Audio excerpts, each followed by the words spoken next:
Good morning, everybody. I'm Charlie Fink. It's September 4th, 2021. I'm here with my co-host, Ted Schilowitz. It's This Week in XR.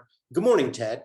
Good morning, Charlie. An interesting, vibrant week, still in our home abodes, but curving out, and lots of interesting things to talk about this week. We have a great guest this morning, our friend Mike Pell from the Microsoft Garage.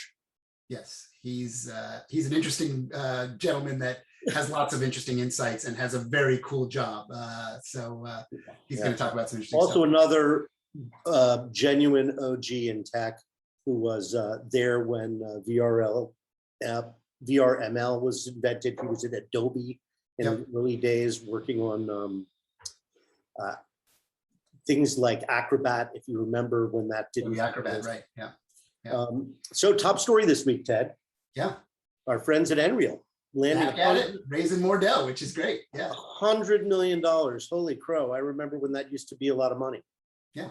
I'm getting ready, and I'm already putting my predictive hat on about what the Nreal 2 is going to look like. The Nreal 1 is out in certain markets and has already, started to shave off a bit of the idea of how people will use these devices, but still not quite like perfectly ergonomic and still a little thick and a little clunky, certainly, because it attaches to the smartphone and de-weighted, but hard to wear for longer periods of time. So with another 100 million, it'll be interesting to see, they have a longer trajectory now to keep working on this and refining it to a point where it starts to get really, really, really usable and viable. Well, of course, 5G hasn't quite expanded in the US as quickly as it has in other parts of the world. Yeah. I think the interesting thing about that there's a relationship between this and the Apple Epic lawsuit and the ability to, right now they're only compatible with Android phones, and that's really going to slow their growth.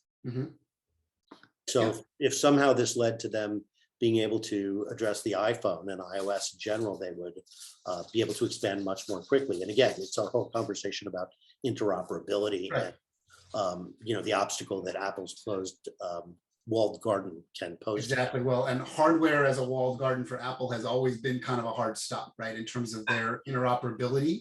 Although, if you think about an Nreal device as an external monitor, which is effectively what it is, a wearable external monitor that you connect to another device, now an Android only device.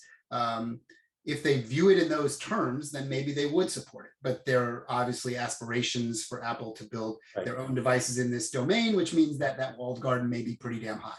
Well, there was actually a very Steve Jobs logic, right? There was a Mac rumor, which surely is untrue, which said that Apple's AR glasses were actually in production. I find that very hard to believe, and they have been saying that for 2 years. So yeah, well, in production for Apple could mean many, many things, right?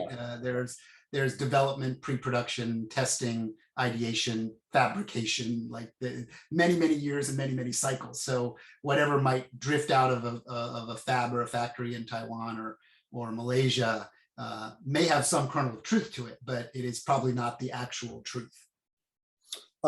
So in other news, Niantic is shutting down Catan, which was in early access for the past year.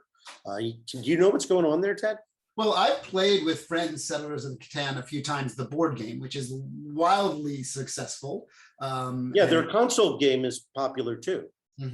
I guess my thing on this is mixed reality, like augmented reality / mixed reality, phone-based, location-ish gaming is a really hard nut to crack.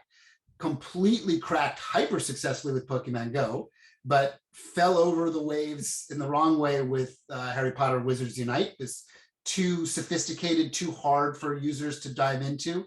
And Catan, maybe even though it's hyper successful as a board game and a console game, didn't transfer, didn't connect, right? If you think about the amount of material that's made creatively and the things that become hits just in any medium, it's very, it's a small number, right? You can't just will something into success with dollars and a brand. It has to actually connect to the user base. And this one just didn't, I'm sure there was probably a small number of users that probably loved it as that type of a Niantic experience, but not enough to keep going. And it's an interesting sort of telltale sign of how hard it is to make a hit there. So last couple of stories, and then let's get to Mike. There's a free Harry Potter fan generated some app called Seeker VR. Yeah, speaking of Harry Potter, right? Yeah, exactly. And I have to tell you, Ted, I tried it. Oh, you tried it? I haven't tried it yet. It's better than the Harry Potter attraction that Dreamscape made for their venue in Manhattan.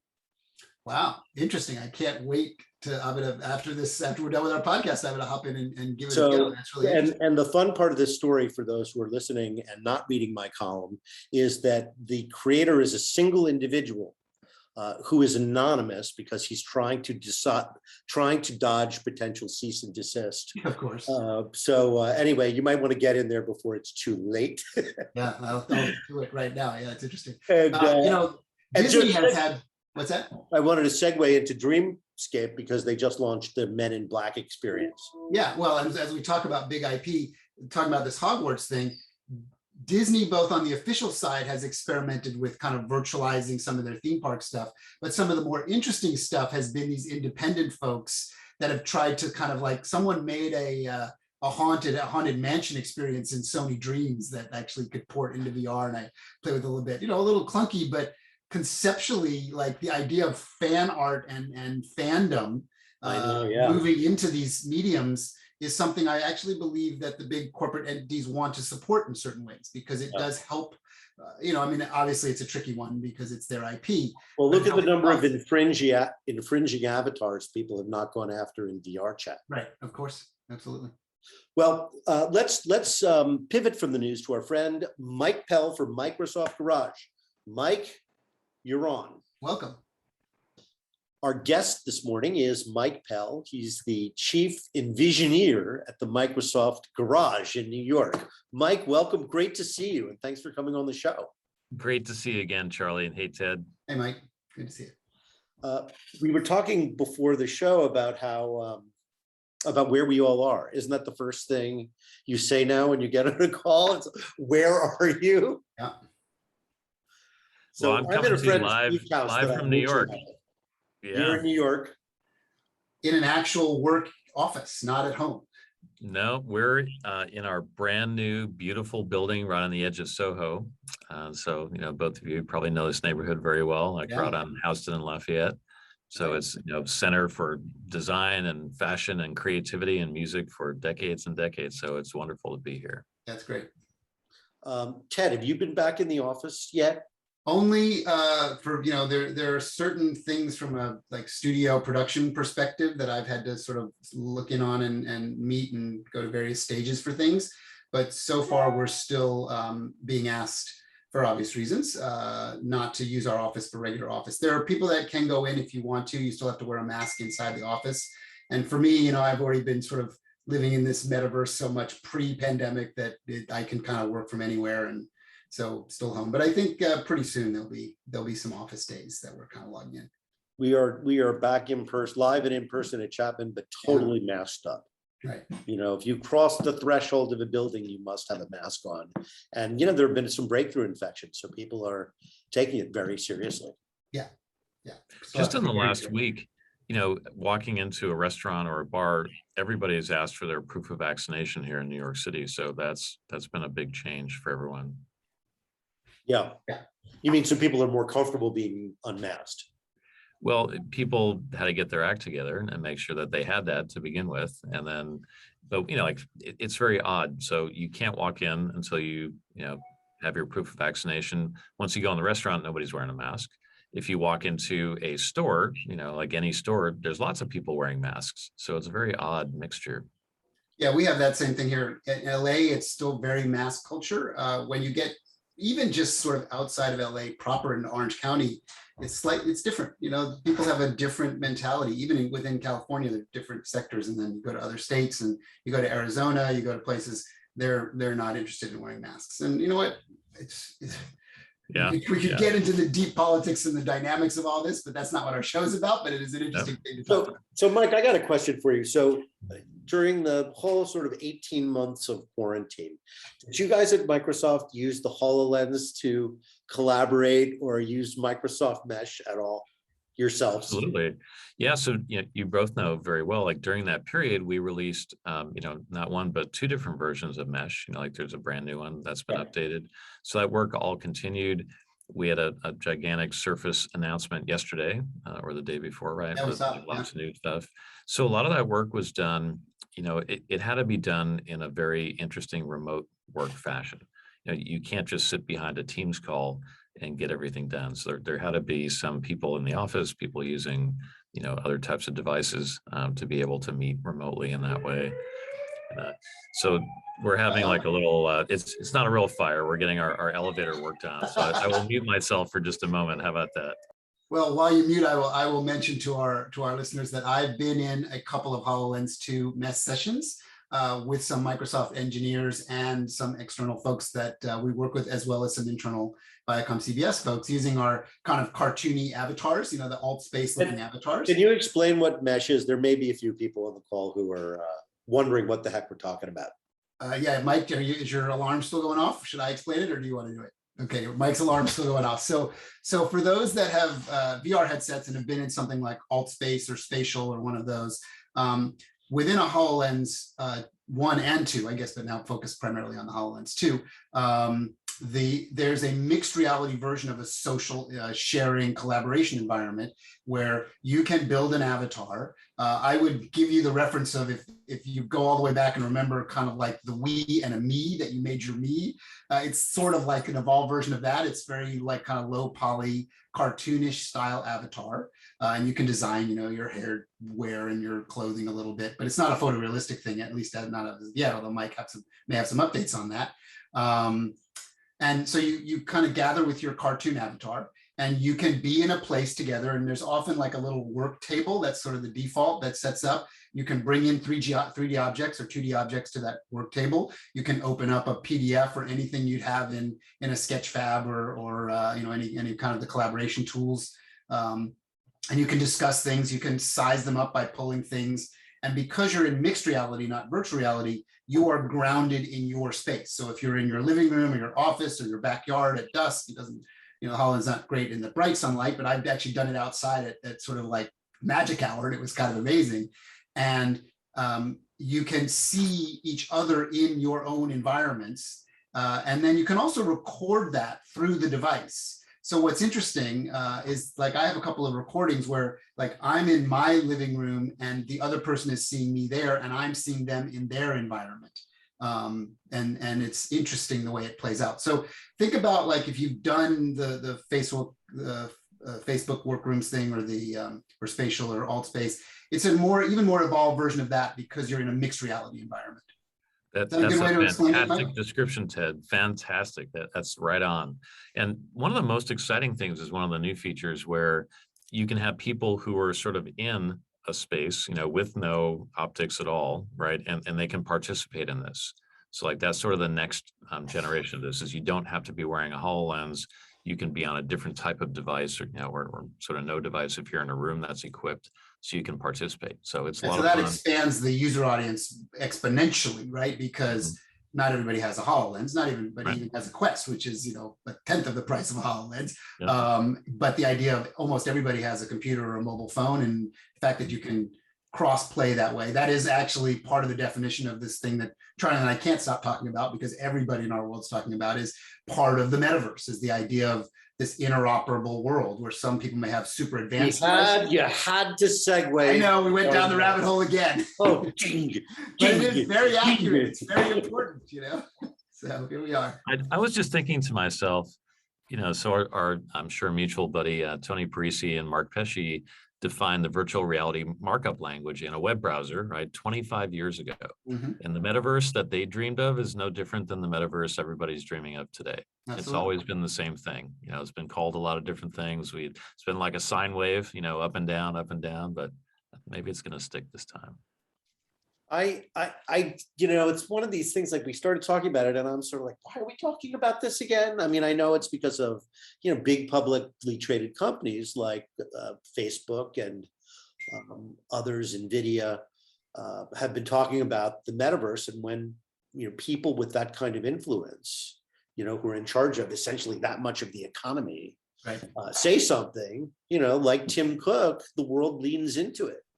And certainly the metaverse is, because it is a intellectual concept right now without a platform other than the browser. It is completely open for interpretation. I will say I am tempted to give an annual award, or maybe it should be a monthly award, to the press release I get that uses the word metaverse the most. Right.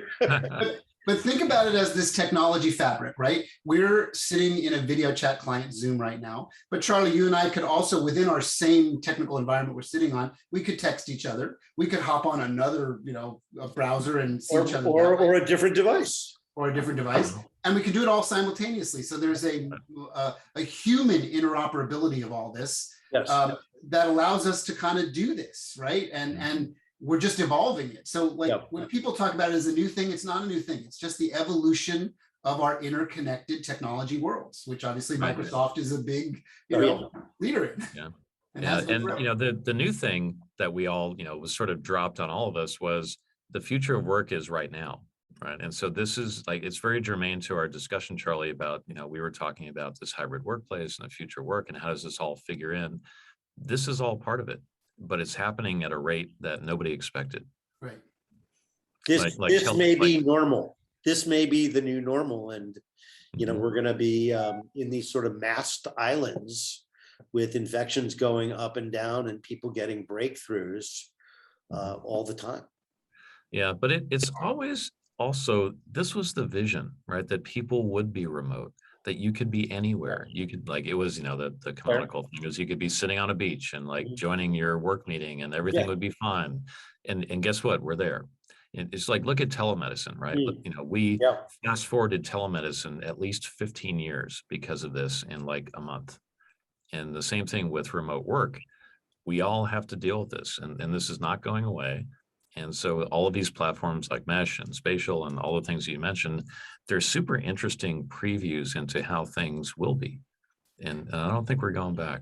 Yeah, I would mention for our listeners and viewers that are watching this and listening to it, if they just search for Microsoft and Case Western University, some of the telemedicine and sort of exploration. Holo Anatomy. Holo Anatomy. Search for that and you'll get a bunch of interesting stories. There's the press release versions, and then you can get the sort of stories within the stories of people reporting on it. This isn't just a thing that people are thinking about. It's actually you have to find my Holo Anatomy story from CES 2017, which was the first time I put on a HoloLens. Wow. But now, they're using it in the operating theater. Yeah. So this is part of actual medicine now. All sorts of devices, including bespoke devices, Nreals are being used. And the medical field is very advanced when it comes to using and experimenting with devices. Integrating them into the healthcare infrastructure, not so much, because you get into the world of who pays for this and how do you prove its efficacy. But in terms of research scientists and flat out geeks, I think the medical field is number 2 after computer science, in terms of the adoption, or at least let's say the evangelism and experimentation with new technology. And it does solve some big problems that doctors have been complaining about for half a century. Screen pollution being the biggest one. Yeah, I was going to ask Ted a question about that. So I was telling Charlie before we started that there's using up all this good stuff for the pre-roll. Yeah. But we were talking about Microsoft just published some research saying that this remote work, the way we've all been dealing with things the last year and a half, has resulted in some real short-term productivity gains. Right? Yes. You sit there, you focus, everything's great, but it's been very detrimental to creativity and long-term sort of creativity. And so I was going to ask you, Ted, so working in a studio type, highly creative kind of environment, for a long time, do you find that to be true? Do you find that maybe we're, the creative teams, the people who are working on things where we used to always just be in the same room and that's how we've always done things, is that suffering for you?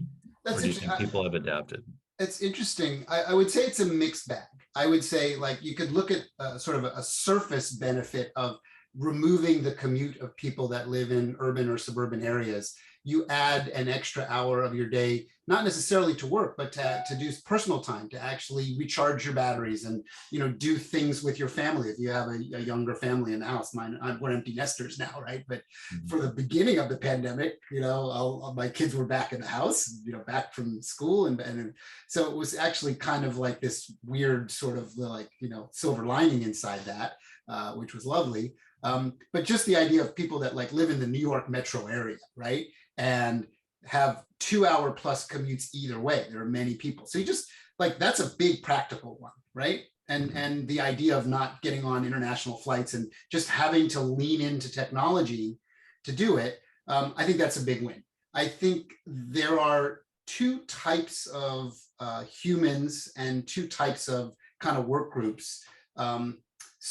Groups that have really figured out a way to adapt into video communication and find all of the benefits of collaboration and sharing.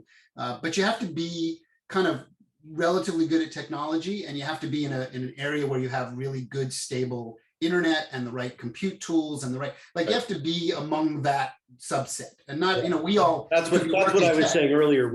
Our sample size is relatively small. Right. We're so dealing with creative technology workers. Yeah, and even within that small set, there's so much inequity, right? There are so many people that are on bad connections or have the kids are screaming, the dog's barking, that it's like you can't deal with it. So, but I'm kind of curious in particular for the creative set, for people who are doing jobs and they're in companies and roles where they have to be highly creative.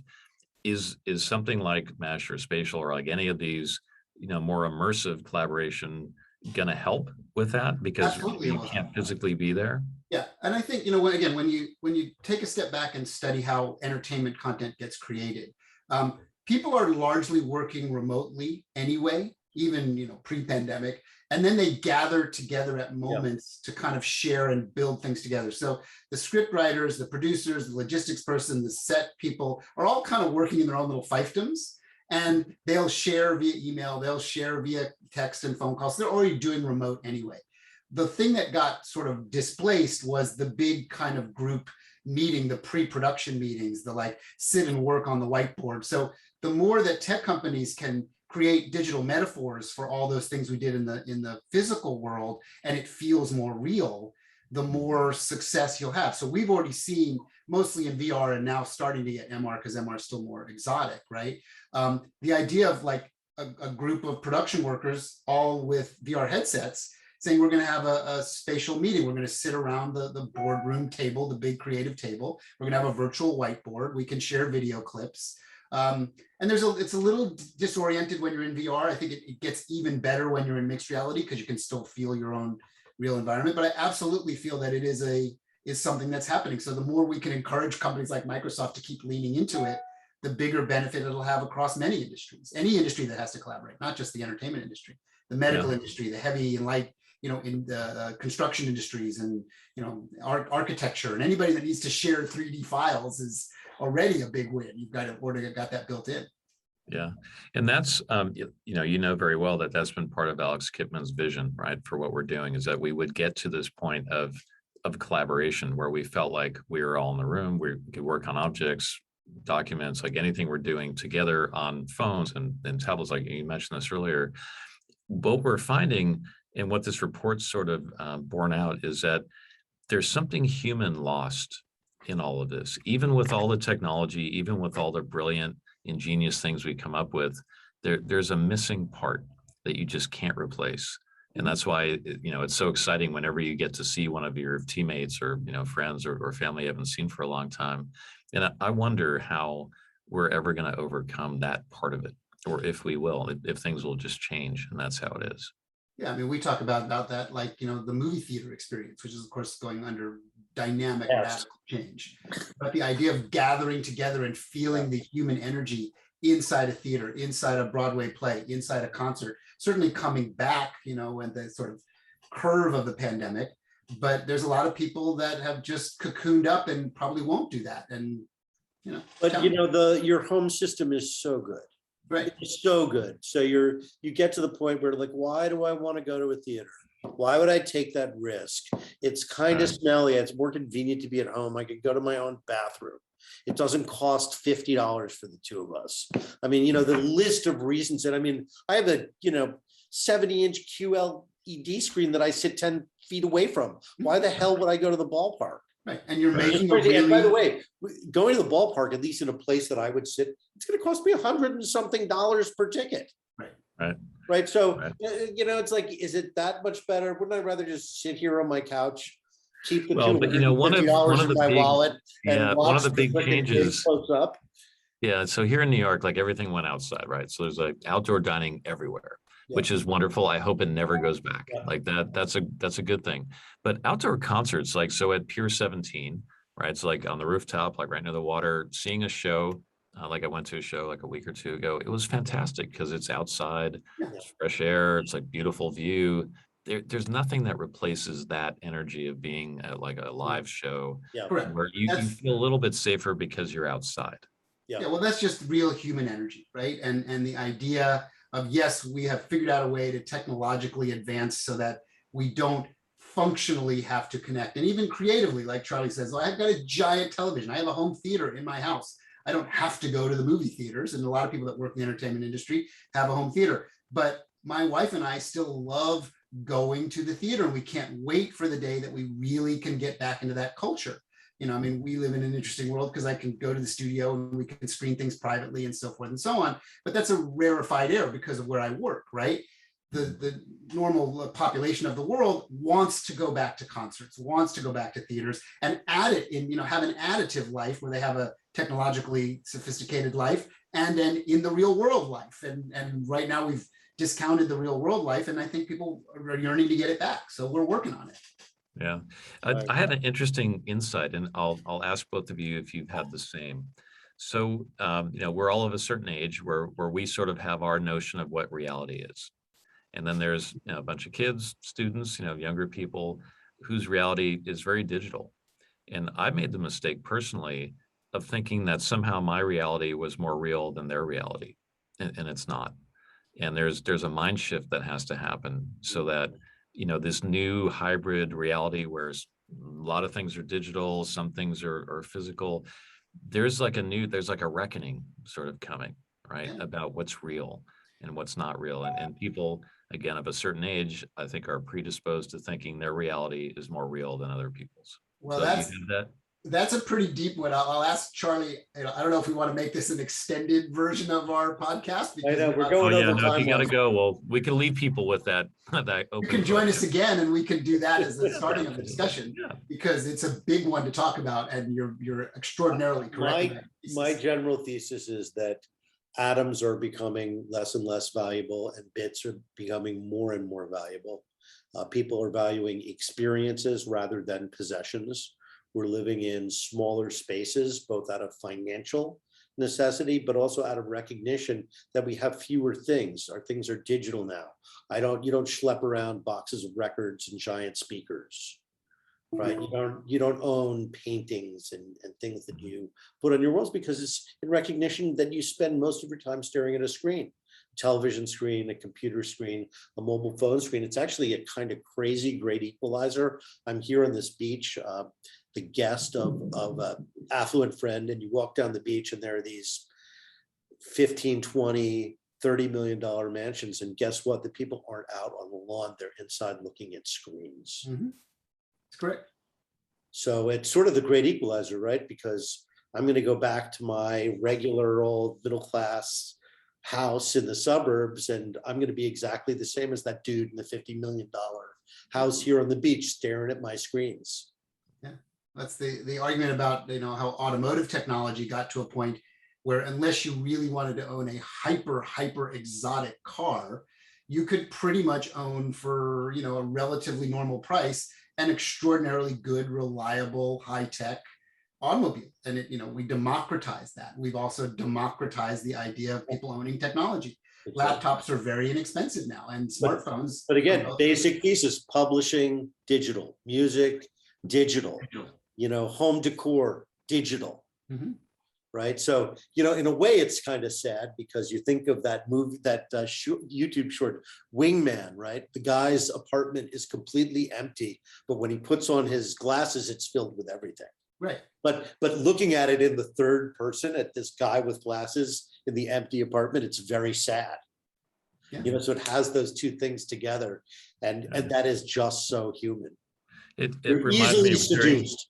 yeah, walking around Manhattan during the pandemic with all the empty retail stores reminded me of that exactly. I just kept thinking, wow, if you had, you know, like glasses, you could see these amazing things, even though the storefront is empty. Yeah. Well, as my wife says, she has lots of wonderful jewelry and no place to wear it No anymore. place to wear it. Well, and we, you know, we often talk about Ready Player One as the really good book and good visual iconography of that. But I'd also give our listeners another one from a few generations before that, a movie called Brazil. And if you haven't watched that, go back and watch Brazil. Charlie, you're making some interesting reference points about the world that we live in. Yeah, watch out for central services though. Exactly. That's our time this week, guys. Thanks everybody for listening. Mike Pell, I love you, man. I'm looking forward to seeing you in the I Reel, can't wait to at see you, Charlie. AWE, Good to see and you, Ted. CES. Have a great weekend, everybody. Thanks for joining us. Bye. See ya.